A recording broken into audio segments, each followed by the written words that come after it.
सर्वप्रथम मेरा आप सबको राम राम। राम राम तो ले लीजिए। राम राम जी। मैं अपने परिवार के बीच में बैठी हूँ और आज बहुत ही बड़ा दिन है हम सबके लिए कि हमारे पूर्व में रहे मुख्यमंत्री और आज केंद्र में हमारे बहुत ही मान्य और सम्मान्य योग मनोहर लाल खट्टर जी का जन्म दिवस है। उनका जन्म दिवस मनाने के लिए हम आज सब यहाँ पर इकट्ठे हुए हैं, तो आपके माध्यम से मैं उनको बहुत बहुत बधाई देना चाहती हूँ। मेरे सामने बैठी मेरी बेटियां, माएँ, बहनें और नौजवान बच्चे, बुजुर्ग और बहुत ही सम्मानित मंच जो सुसज्जित है, हमारे संजय शर्मा भाई साहब बैठे हुए हैं। मैं इधर से शुरू कर रही हूँ। मेरी छोटी बेटी शैलजा सचदेवा बैठी है और मेरा बेटा कार्तिकेय शर्मा बैठा है और हमारे रोटरी के प्रधान बैठे हैं हमारे बीच में, सरपरवाल जी और संदीप सचदेवा जी, जो मेरे साथ जब मैं मेयर थी तो ये पार्षद मनोनीत पार्षद रहे हैं, अभी भी हैं। और मेरे बड़े भाई मदन मोहन घेल जी और वीरेश शांडिल्य जी, जिसको कोई पहचान की जरूरत नहीं है, और चोपड़ा जी बैठे हुए हैं हमारे बीच में, और मेरे सारे कार्यकर्ता जो यहाँ खड़े हैं, जो हर वक्त हमारे साथ परिवार के साथ कंधे से कंधा मिलाकर हर एक छोटी सी आवाज में सब एकत्रित हो जाते हैं, इकट्ठे हो जाते हैं। मैं आप सबका नमन करती हूँ और स्वागत करती हूँ।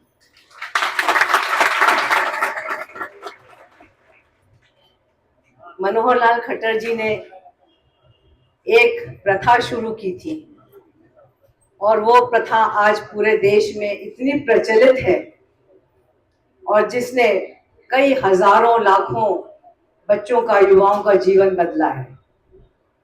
एक बहुत ही प्रेरणादायक चीज थी वो, बिना खर्ची बिना पर्ची, जो आज से 10 साल पहले आपने शायद ये लफ्ज कभी सुना नहीं होगा। उसके पहले था कि सिर्फ पर्ची नहीं थी, खर्ची ही खर्ची थी। तो जब से उन्होंने कमान संभाली थी, उन्होंने एक पारदर्शिता लाने की मुहिम छेड़ी थी। उन्होंने अपने कार्यकाल में ऐसा स्थापित कर दिया, हरियाणा के लिए एक कीर्तिमान स्थापित किया है कि बिना खर्ची बिना पर्ची हजारों बच्चे हमारे नौकरियों पे लगे हैं। जो गरीब से गरीब, जो एक लाइन की अंतिम में खड़ा था, जो कभी सोच भी नहीं सकता था कि मुझे सरकारी नौकरी मिल सकती है, उसको भी सरकारी नौकरी मिली है। उससे पहले नौकरियां सिर्फ उन्हीं को मिलती थी जो सब खर्चा कर सकते थे या नौकरी खरीद सकते थे।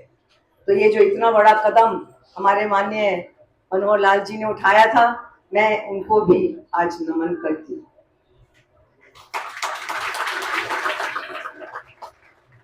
और उस उन्हीं के पदचिन्हों पे हमारे आज के जो मुख्यमंत्री हैं नायब सिंह सैनी जी, उन्होंने भी वही प्रथा आगे चलाई है। और आज की तारीख में हर नौजवान बच्चे को जो काबिल है और जो अपनी कार्यशैली जिनकी अच्छी है, जो अपने प्रबुद्ध हैं, जिन्होंने अप्लाई करते हैं, उनके लिए बिना खर्ची बिना पर्ची के नौकरियां मिलती हैं।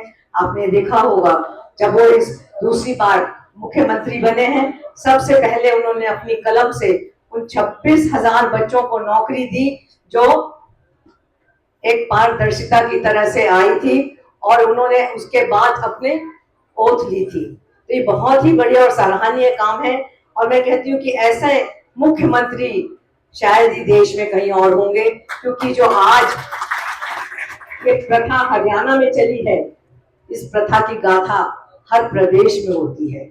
हमारे माननीय प्रधानमंत्री जी भी अपने भाषण में हरियाणा का नाम बहुत ही अच्छी उजागर करते हैं, हर जगह ये तारीफ करते हैं कि आप हरियाणा का उदाहरण देखिए कि आज हमारे नौजवान बच्चों को बिना खर्ची बिना पर्ची के नौकरियां मिल रही हैं, जो पहले शायद कभी हुआ ही नहीं करता था।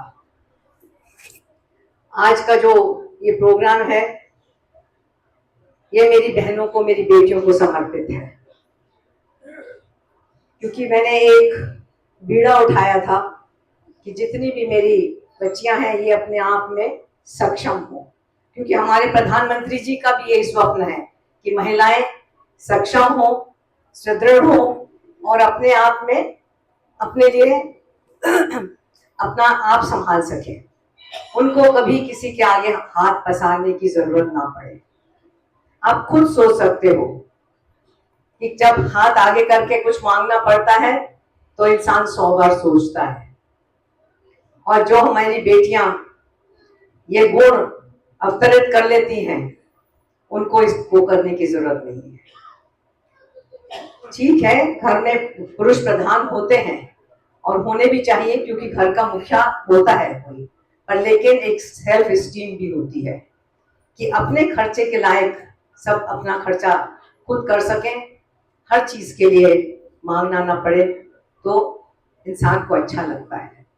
और मुझे उम्मीद है कि जो मेरी बेटियां बहुएं यहाँ पर जिन्होंने सिलाई का प्रशिक्षण लिया है, ये अपने आप को आत्मनिर्भर बनाएंगी, अपने घर के तो कपड़े सिलेंगे, अपने पड़ोसियों को सिलेंगे, और सबसे पहले अपनी सास का जरूर सिलना,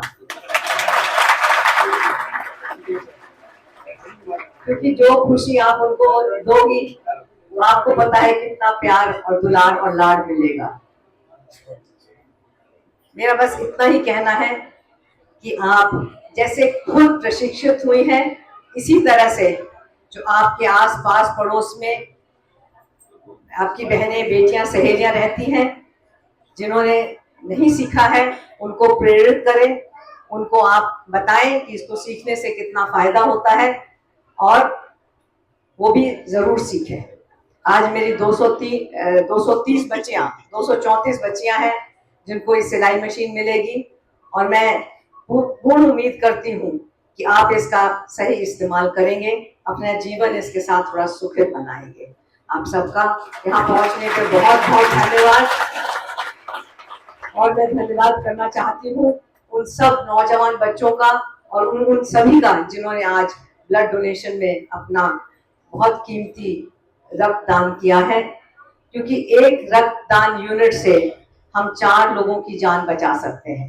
ये बहुत ही पुण्य का काम है, और ये समय समय पर सब करते ही रहते हैं, और ये ऐसा नहीं है कि हमने एक बार कर दिया और दोबारा नहीं कर सकते। हम हर 3-4 महीने के बाद अपना रक्त दे सकते हैं, और ये तो हमारे पास फ्री में है, खरीदने जाने की जरूरत नहीं है। तो इसलिए इसका उपयोग करें, समय समय पे लोगों को, जिनको जरूरतमंद है, जिनको ब्लड की जरूरत पड़ती है, उनकी पूर्ति करें। आप सबका बहुत बहुत धन्यवाद यहाँ पे पहुंचने के लिए।